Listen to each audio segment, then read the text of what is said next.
और रिटर्न्स भी हुए हैं। और इसके साथ ही गोल्डबर्ग से इंटरेस्टिंग एक मैच जो हुआ था वहाँ पर गुंथर से, उसमें भी बहुत अच्छी बातें हुई हैं। और इसके साथ ही एक बड़ा रिटर्न्स हुआ है बियांका बेलेर का। तो बिना किसी तरीके चैनल को सब्सक्राइब कर शुरू करते हैं। New Chat Wrestling की शुरुआत करते हैं सैटरडे नाइट मेन इवेंट की। वहां पर पहला मैच हम लोगों को देखने को मिल जाता है Randy Orton versus Drew McIntyre. और इसके साथ अगर हम लोग बात करें, मैच की शुरुआत हो जाती है बिना किसी बकवास के। और ये मैच जब शुरू हो रहा था तभी भाई हम लोगों को रिंग साइड देखने को मिलते हैं लोगन पॉल। और लोगन पॉल के साथ ही यहाँ पर ड्रू मैकिंटायर ने आज अटैक किया, बहुत ही अच्छी तरह से बुरी हालत कर दी यहाँ पर आज रैंडी ऑर्टन की। अगर हम लोग बात करें यहाँ पर इस मैच की तो काफ़ी इंटरेस्टिंग मैच रहा। इस मैच में तो भाई बहुत अच्छे खासे मूव भी दिखे और काफ़ी पल्ला भारी दिख रहा था यहाँ पर पहले ड्रू मैकिंटायर का। पर अगर हम लोग फाइनली बात कर लें इस मैच के विनर की, तो भाई कुछ इंटरफेरेंस की वजह से और कुछ दखलंदाजी देने की वजह से यहाँ पर आज रैंडी ऑर्टन को भाई जीत हासिल हो चुकी है ड्रू मैकिंटायर के ऊपर। और मेन मजा तो मैकिंटायर ने, देखा जाए तो आप लोगों के हिसाब से ठीक किया या नहीं किया, आप लोग कमेंट करके जरूर बता देना कि क्या अटैक करना चाहिए था और क्या क्लेमोर लगानी चाहिए थी।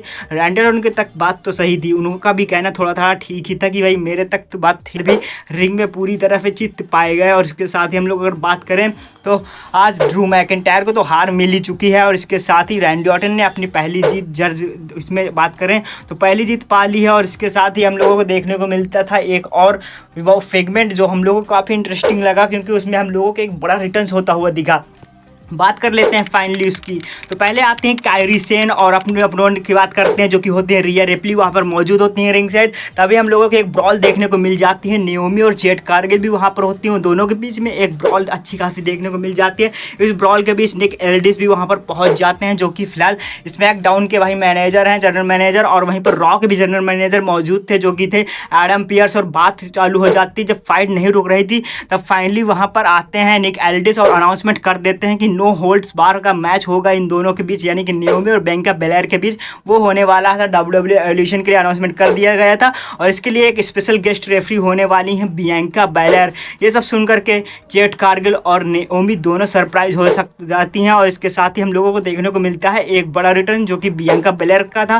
फाइनली अपनी चोट से वापसी कर चुकी हैं, अब स्पेशल गेस्ट रेफरी के तौर पर काम करेंगी। अब बात कर लेते हैं अगले मैच की, जो कि हुआ था एक टाइटल मैच यूएस चैंपियनशिप के लिए। सोलो सिकोआ अपनी टाइटल डिफेंड करने के लिए तैयार थे जिमी ऊसो के खिलाफ।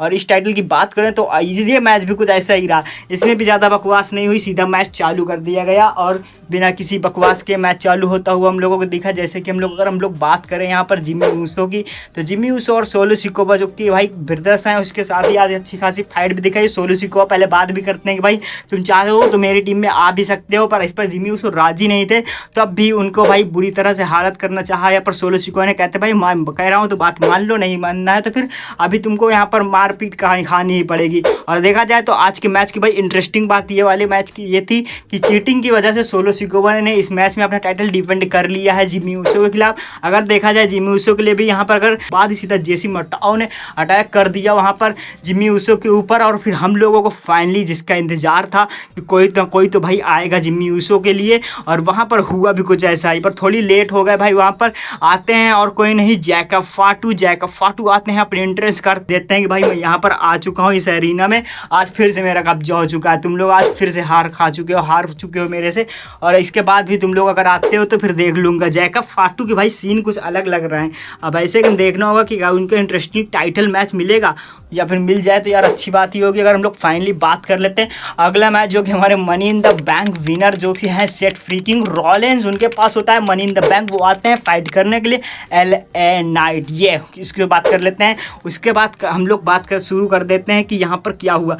तो देखो सेट रॉलिंस और LA नाइट के बीच अच्छी खासी हम लोगों को फाइट देखने को मिल रही थी। इस फाइट के बीच में हम लोगों को पाउल हेमन जो थे वो ज़्यादा कुछ करते नहीं रिंग साइड में, वो रिंग साइड में सिर्फ अपना ही काम करते रहते हैं। यहाँ पर किसी भी रेसलर के लिए कोई भी डिस्टर्बेंस नहीं कर पाते, वो ना ही करना चाहते हैं, वो सिर्फ अपने ही काम में रहते हैं। और इसके साथ ही हम लोगों को आज इस मैच में ज़्यादा कुछ नहीं देखने को मिला। और अगर हम लोग बात करें ब्रॉन ब्रेकर और ब्रॉन्सन रीड की, वो दोनों भी नहीं है और वो बातें कर रहे थे कि यहाँ पर वो आ सकते थे पर नहीं आए, आज कॉल उनको ही नहीं किया गया भाई, तो कहाँ से आएंगे। तो सेथ रॉलिंस की अगर बात करें इस मैच में क्या हुआ, तो भाई सेथ रॉलिंस किया हुआ ना था भाई, सेथ रॉलिंस हार गए मैच, और क्या, सेथ रॉलिंस को हारना ही था मैच, क्योंकि LA नाइट जैसे सुपरस्टार के सामने सेथ रॉलिंस फिलहाल नहीं टिक पा रहे हैं, और ऐसा उनका कहना खुद ही था कि सेथ रॉलिंस में इसको नहीं हरा सकते, मैं सेथ रॉलिंस को बड़े आराम से हरा सकता हूँ। अब फाइनली बात कर लेते हैं मेन इवेंट की, जो कि था Goldberg versus Gunther WWE championship के लिए मैच।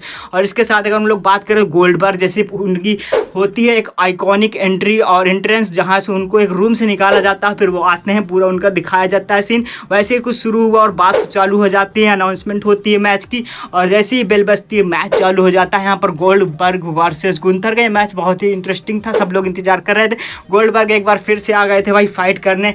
गोल्डबर्ग एक ऐसे सुपरस्टार हैं जो फाइनली कभी भी रिटर्न कर लेते हैं, कभी रोमन्स के सामने, कभी ब्रॉक लेसनर के सामने, फाइनली गुंथर के सामने, और जिसका हम लोगों का इंतजार था कि भाई ब्रॉक लेसनर आने वाले हैं क्या इस मैच में, तो इसके बारे में बात आगे करेंगे। पहले हम लोग बात कर लेते हैं यहाँ पर गोल्डबर्ग के ऊपर ध्यान देते हैं। गोल्डबर्ग और गुंथर दोनों अच्छी फाइट कर रहे थे, पर अचानक हुआ कुछ ऐसा कि भाई वो गोल्डबर्ग के पास अच्छी खासी पकड़ थी, और वहाँ पर वो एक स्पेयर देना चाहते थे यहाँ पर गुंथर को स्पेयर देने के चक्कर में सीधा स्पेयर दे चुके थे वहाँ पर रेफरी को, और रेफरी को एक स्पेयर देने के बाद वहाँ पर भाई कोई रेफरी मौजूद था नहीं। इसके बाद अपना फिनिशिंग मूव लगा करके गोल्डबर्ग ने जैसे कि स्पेयर लगा दिया था रेफरी को, उसके बाद गोल्डबर्ग ने गुंथर को भी अपना एक फिनिशिंग मूव लगाया, पर वहाँ पर तो रेफरी अवेलेबल ही नहीं था।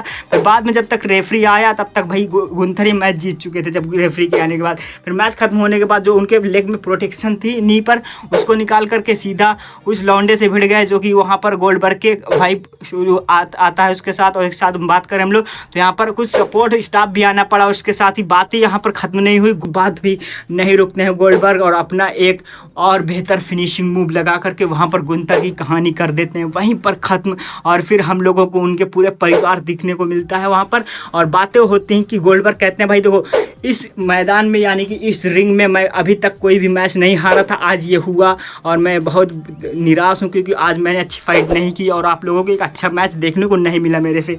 तो आज के ये बात करें सैटरडे नाइट मेन इवेंट में, तो यही सब हुआ। तो वीडियो को लाइक कर देना, चैनल को सब्सक्राइब कर देना, एंड फिर मिलेंगे हम लोग नेक्स्ट वीडियो में।